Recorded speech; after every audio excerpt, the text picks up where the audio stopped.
രവീന്ദ്രൻ പട്ടയങ്ങൾ റദ്ദാക്കി പുതിയത് നൽകുവാനുള്ള നടപടികൾക്കായി ഒരു വർഷം മുമ്പ് ദേവികുളത്ത് സ്ഥാപിച്ച സ്പെഷ്യൽ ഓഫീസിൽ അടിസ്ഥാന സൗകര്യങ്ങളില്ലെന്ന് പരാതി.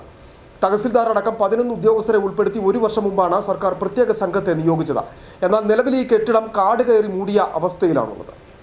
രവീന്ദ്രൻ പട്ടയങ്ങൾ റദ്ദാക്കുക, പുതിയ അപേക്ഷകൾ സ്വീകരിച്ച അർഹരായവരെ കണ്ടെത്തുക, ഭൂമി കണ്ടെത്തി അളന്ന് തിട്ടപ്പെടുത്തുക, പുതിയ പട്ടയത്തിനുള്ള നടപടികൾ സ്വീകരിച്ച് റിപ്പോർട്ട് നൽകുക തുടങ്ങിയവയായിരുന്നു ഒരു വർഷം മുമ്പ് ദേവികുളത്ത് സ്ഥാപിച്ച സ്പെഷ്യൽ ഓഫീസിന്റെ ലക്ഷ്യം. ദേവികുളത്തെ മിനി സിവിൽ സ്റ്റേഷനിൽ പ്രവർത്തിക്കുന്ന സ്പെഷ്യൽ റവന്യൂ ഓഫീസിനുള്ളിലെ ചെറിയ സൗകര്യത്തിലാണ് പ്രത്യേക സംഘത്തിനും ഓഫീസ് അനുവദിച്ചത്.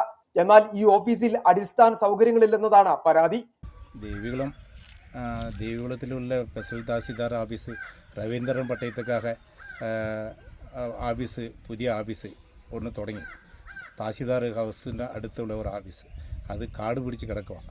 ഉദ്യോഗസ്ഥന്മാർക്കും അവിടെ പ്രവർത്തനം ജോലി ചെയ്യാനായിട്ടും അത്ര ഒരു വസതിയില്ല. ഇപ്പം അതിനകത്ത് നിലവിൽ കെട്ടിടം കാട് കയറി മൂടിയ സ്ഥിതിയിലാണുള്ളത്. ഓഫീസ് തുറന്നെങ്കിലും താലൂക്കിലെ 9 വില്ലേജുകളിലായി വ്യാപിച്ചു കിടക്കുന്ന രവീന്ദ്രൻ പട്ടയം റദ്ദാക്കുന്ന ഭൂമി പരിശോധിക്കുവാൻ പോകാനുള്ള വാഹനം, മറ്റ് അടിസ്ഥാന സൗകര്യങ്ങൾ ഒന്നും നൽകിയിട്ടില്ല. ഓഫീസിലെ സൗകര്യമില്ലായ്മ കാരണം 5 ഉദ്യോഗസ്ഥർ ഇതിനോടകം മടങ്ങിപ്പോയി. നിലവിൽ 6 പേരാണ് ഓഫീസിലുള്ളത്. ഏറ്റവും പ്രധാനപ്പെട്ട ഭൂമി പരിശോധനയും സർവേയും നടത്താൻ പോലും ഉദ്യോഗസ്ഥർക്ക് കഴിയും.